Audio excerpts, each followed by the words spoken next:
மாணவர்கள் எவரும் போதைக்கு அடிமையாகாதீர்கள். அடிமையானவர்கள் மீண்டதாக சரித்திரமில்லை. எனவே உங்களையும் சமூகத்தையும் பாதுகாத்துக் கொள்ளுங்கள். உங்கள் நலன் கருதி கல்வி டிவி. அனைவருக்கும் வணக்கம். இன்னைக்கு நாம ஈசன் உவக்கும் இன்மலர் அப்படின்ற ஒரு பாடத்தை படிக்க போறோம். இது சுவாமி விபுலானந்தர் அப்படின்றவரால் எழுதப்பட்ட ஒரு பாடலாக காணப்படுது. சுவாமி விபுலானந்தர் அப்படின்றவர் நிறைய படைப்புகளை மேற்கொண்டவராக காணப்படுறாரு. அவர் காரைத்தீவுல பிறந்தவராக காணப்படுறாரு. இதுல இப்ப ஈசன் உவக்கும் இன்மலர் அப்படின்றது என்னத்தை குறிக்குது அப்படின்னு சொன்னா, இறைவன், ஈசன் அப்படின்றது இறைவன், இறைவன் விரும்புகின்ற மலர்கள் அப்படின்றதான் இதனினுடைய பொருளாக காணப்படுகின்றது. ஈசன் உவக்கும் இன்மலர்கள் 3 என்னும் பாடலை சுவாமி விபுலானந்தர் இயற்றியுள்ளார். அப்ப இந்த பாடலை சுவாமி விபுலானந்தர் அப்படின்றவர் எழுதியிருக்கிறாரு. இவர் மட்டக்களப்புல காரைத்தீவில் பிறந்தவர். இவரது இளமை பெயர் மயில்வாகனன். இவர் முத்தமிழ் வித்தகராக திகழ்ந்தவர். யாழ் நூல் இவருக்கு புகழ் சேர்த்து தந்துள்ளது. வினாவிடை முறையில் இப்பாடலை பாடியுள்ளார். அப்ப இந்த சுவாமி விபுலானந்தர் அப்படின்றவரை மட்டக்களப்புல காரைத்தீவுல பிறந்தவராக காணப்படுறாரு. இவரினுடைய யாழ் நூல் அப்படின்றது ஒரு முக்கியமான படைப்பாக காணப்படுகின்றது.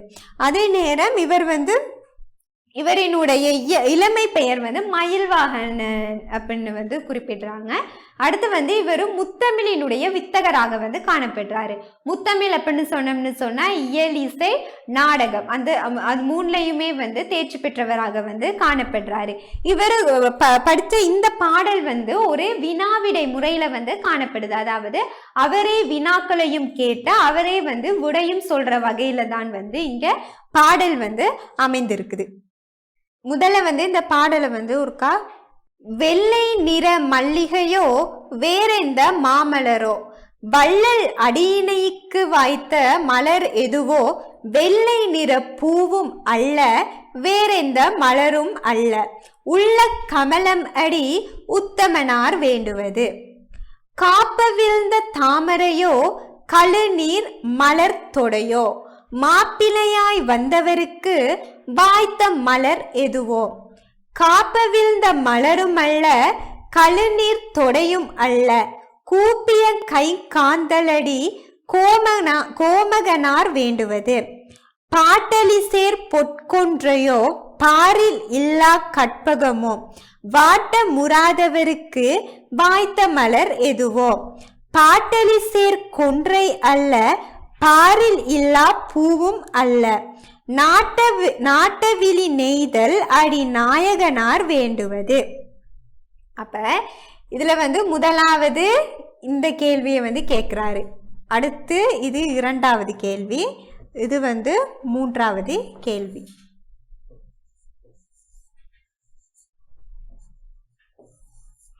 சரி, இப்ப முதலாவது கேள்வி என்ன கேட்கிறாரு அப்படின்னு சொன்னா, வெள்ளை நிற மல்லிகையோ வேறெந்த மாமலரோ, வெள்ளை நிற மல்லிகையோ, அதாவது வெள்ளை நிறமான மல்லிகை பூ வெள்ளை நிறம். அப்ப இந்த வெள்ளை நிறமான மல்லிகையோ, அப்படி இல்லைன்னா வேற எந்த மாமலரோ, வேற எந்த பெரிய மலரோ அப்படின்னு கேட்கிறாரு. என்னத்துக்குன்னா, வள்ளல் அடியினைக்கு வாய்த்த மலர் எதுவோ. இங்க வள்ளல் அப்படின்றத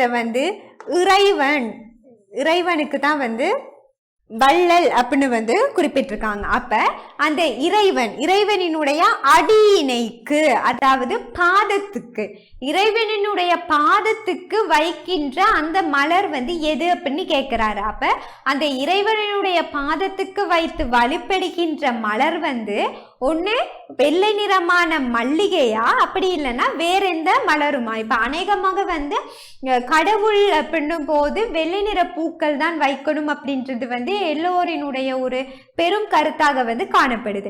அப்ப அந்த வகையில தான் இவர் இந்த கேள்வி கேட்கிறாரு, வெள்ளை நிற மல்லிகையா இல்ல அதை விட ஒரு வேற மலரா இந்த இறைவனினுடைய அடி பாதத்துக்கு வைத்து வழிபடுறது அப்படின்னு கேள்வி கேட்கிறாரு. அதுக்கு பதில் என்ன சொல்றாரு அப்படின்னு சொன்னா, வெள்ளை நிற பூவும் அல்ல வேற எந்த மலரும் அல்ல. அப்ப என்ன சொல்றான்னு சொன்னா அந்த வெள்ளை நிறமான அந்த மல்லிகை பூவும் இல்ல, அதே மாதிரி வேற எந்த பூவும் இல்ல. அப்ப எந்த பூ அப்படின்ற ஒரு கேள்வி வருது.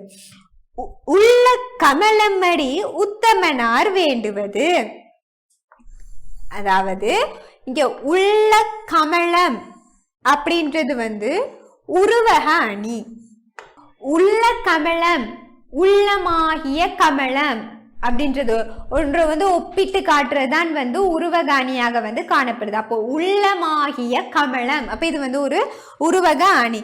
அப்போ உள்ளமாகிய கமலம் அதாவது என்ன, கமலம் அப்படின்னு சொன்னா தாமரை பூவை சொல்லலாம். அப்ப கடவுள் எதை எதிர்பார்க்கிறாரு அப்படின்னு சொன்னா எந்த பூவையுமே அவர் எதிர்பார்க்கல. ஒரு அதாவது உள்ளம், இதய, தாமரை போன்ற ஒரு இதயம், அதாவது உள்ளம் தான் அவர் எதிர்பார்க்கிறாரு. நல்ல உள்ளத்தோட தன்னை வழிபடணும் அப்படின்றதான் அவரு எதிர்பார்க்கிறாரு. அப்ப என்னன்னு சொன்னா கேள்வி என்ன கேட்கிறாரு, வெள்ளை நிற மல்லிகையோ வேற இந்த மாமலரோ வள்ளல் அடியினைக்கு வாய்த்த மலர் எதுவோ. அதாவது இறைவனினுடைய பாதத்துக்கு, அவனினுடைய அடி பாதத்துக்கு வைத்து வழிபடுறது வெள்ளை நிற மல்லிகையா இல்ல வேற எந்த பூவுமா அப்படின்னு கேட்கிறாரு. அதுக்கு பதில் என்ன சொல்றான்னு சொன்னா அந்த வெள்ளை நிற பூவும் இல்ல வேற எந்த பூவும் இல்ல, மக்களினுடைய உள்ளம்தான், உள்ளத்துல இருந்து என்ன வழிபட்டாதான் அது எனக்கு போதுமானது, இறைவனுக்கு போதுமானது, எனக்கு வேற எந்த பூவும் தேவையில்லை அப்படின்னு குறிப்பிடுறாரு. அடுத்தது இதுல உத்தமனார் அப்படின்றதையும் இறைவனைய தான் இங்க குறிப்பிடுறாங்க. காப்பவிழ்ந்த தாமரையோ கழுநீர் மலர் தொலையோ மாப்பிள்ளையாய் வந்தவருக்கு வாய்த்த மலர் எதுவோ. அப்ப இங்க முதலாவது வெள்ளை நிற மல்லிகை ஒரு பூவா சொல்லியிருக்காரு.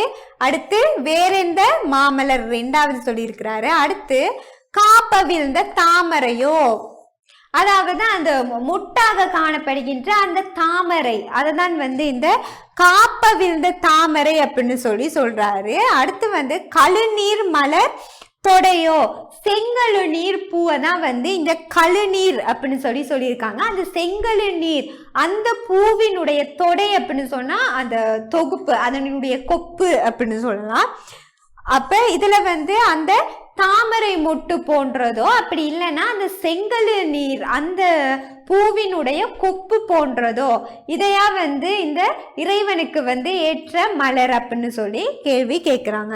மாப்பிள்ளையாய் வந்தவருக்கு வாய்த்த மலர் இது. அப்ப இந்த மாப்பிள்ளை அப்படின்றதையும் யாரு, இந்த இறைவனை தான் குறிப்பிடுறாங்க. மாப்பிள்ளையாய் வந்த இந்த இறைவனுக்கு எந்த பூ உரித்தானது, ஒண்ணு தாமரையா, அப்படி இல்லை அப்படின்னு சொன்னா செங்கழு நீர் பூவினுடைய கொத்தா அப்படின்னு கேட்கிறாங்க. காப்பவிழ்ந்த மலரும் அல்ல கழுநீர் தொலையும் அல்ல. அப்ப அந்த தாமரை மலரும் அல்ல, செங்கழு நீர் பூ அதுவுமே இல்லை, இந்த இரண்டு பூவுமே இல்லை. கூப்பிய கை காந்தல் அடி கோமகனார் வேண்டுவது, இதுவும் உருவக அணி. கூப்பிய காந்தல், காந்தல் அப்படின்றது தாமரை, அதாவது இங்க கோமகனார் அப்படின்றது இறைவனை குறிப்பிடப்படுது. அப்ப இறைவன் எதை வேண்டி நிற்கின்றார் அப்படின்னு சொன்னா தன்னை வணங்குறவர்கள் இரு கை கூப்பி வழிபடணும். அதாவது அந்த தாமரை போன்று கூப்பிய வண்ணம் தங்களினுடைய கைகளை கூப்பி வணங்கணும் அப்படின்றதுதான் கடவுள் எதிர்பார்க்கிறாரு. அப்ப என்னது, அந்த மொட்டாகிய அந்த தாமரையும் இல்லை, அதே மாதிரி செங்கழு நீர் பூத்த அந்த பூவும் அல்ல.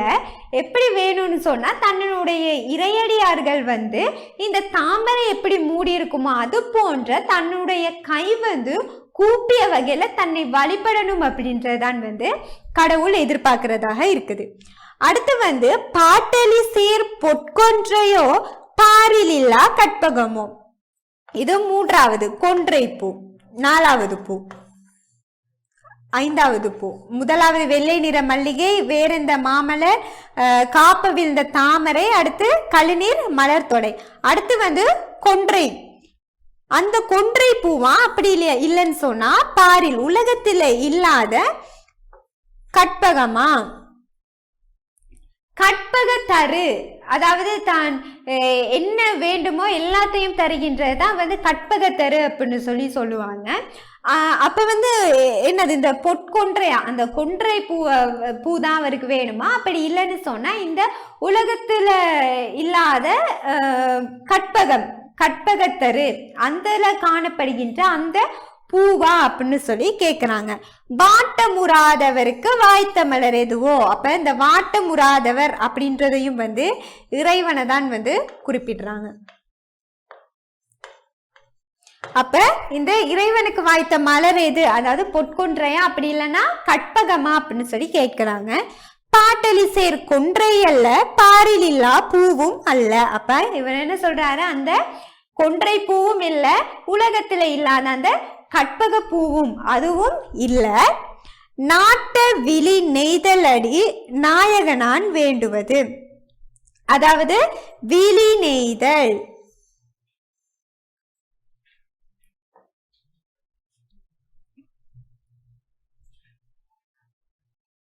இந்த விழி நெய்தல் அப்படின்றது வந்து ஒரு உருவக அணியாக வந்து காணப்படுது.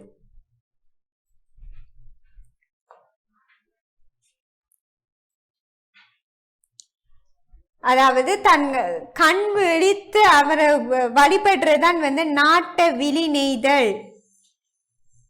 இது வந்து ஒரு உருவக அணியாக வந்து காணப்படுது.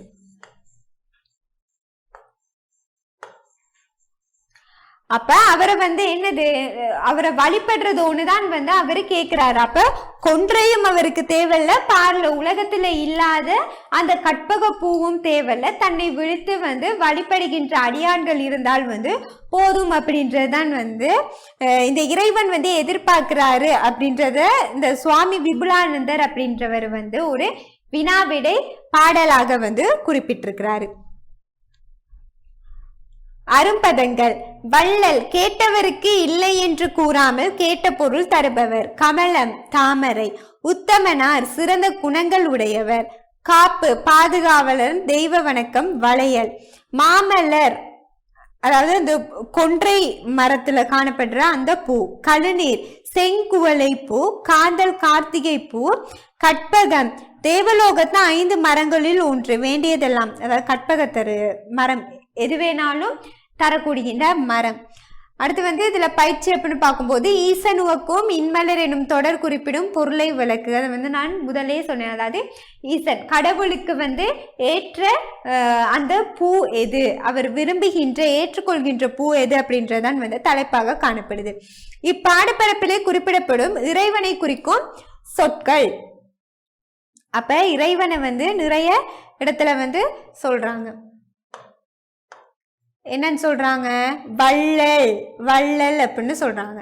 அடுத்து வந்து உத்தமனார் அப்படின்னு சொல்றாங்க. அடுத்து வந்து மாப்பிள்ளை அதையும் சொல்றாங்க. அடுத்து வந்து கோமகனார். அடுத்து வந்து வாட்ட முறாதவர். அதே மாதிரி நாயகன் அப்படின்னு சொல்லி இந்த இறைவனை வந்து பல்வேறு பெயர் கொண்டு அழைக்கின்றார்கள். இறைவனது அடிக்கு இணையான மலர் எது? முதலாவது பந்தியில சொல்லியிருந்தாங்க, உள்ளக்கமலம். அதாவது தாமரை மலர் போன்ற, அதாவது அவரினுடைய உள்ளம்தான் இந்த கடவுள் வந்து விரும்புறாரு. உள்ளக்கமலம் அப்படின்றது தான் வந்து விடையாக வரும். கூப்பிய கைக்காந்தல் என்பதன் மூலம் கவிஞர் குறிப்பிட விரும்பியது என்ன? அதாவது இறையடியார்கள் வந்து தங்களை வந்து இருக்கை கூப்பி வணங்க வேண்டும் அப்படின்றதான் வந்து அதனுடைய கருத்து. அது ஒண்ணுதான் வந்து இந்த இறைவன் வந்து விரும்புகிறதாக காணப்படுது. ஈசனுவக்கும் இன்மலர்கள் 3 எவை? அப்ப மேல குறிப்பிட்ட அந்த பூக்கள் தான் வந்து இன்மலராக காணப்படுது. இப்பாடலில் இடம்பெறும் அணிகளவே உருவக அணி. மூன்று பந்திலே 3 உருவக அணிகள் வந்து குறிப்பிட்டிருக்கிறாங்க. இப்பாடலை படித்து முடித்ததும் உமது மனதிலே எழுந்த உணர்வுகள் எத்தகையது? அதாவது இந்த பாடலை நீங்க வாசிச்சதுக்கு அப்புறம் உங்கள் மனதில் என்ன உணர்வு ஏற்பட்டுச்சு அப்படின்றத வந்து நீங்க குறிப்பிடலாம். அப்போ இதுக்கு பிறகு வந்து இதோட இன்னைக்கு இந்த பாடத்தை வந்து முடிப்பேன். இதுக்கு பிறகு வர்ற அடுத்த அழகை வந்து நாம அடுத்த வகுப்புல படிப்போம். அதுவரை உங்களிடமிருந்து விடை பெறுகின்றேன். நன்றி, வணக்கம். கல்வி டிவியில் புத்தம்புது நிகழ்ச்சிகளை உடனுக்குடன் பார்த்து மகிழ எமது Facebook மற்றும் YouTube பக்கத்தை லைக் செய்யுங்கள்.